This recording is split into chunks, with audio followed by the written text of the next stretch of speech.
Hello, first grade. How are you today? Good? Nice.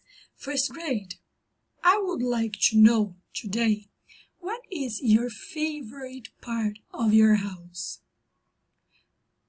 Which room you like the most? Your bedroom? No? The living room? No? Bathroom? Oh, dining room? No? My favorite part of my house is my bedroom. Think about.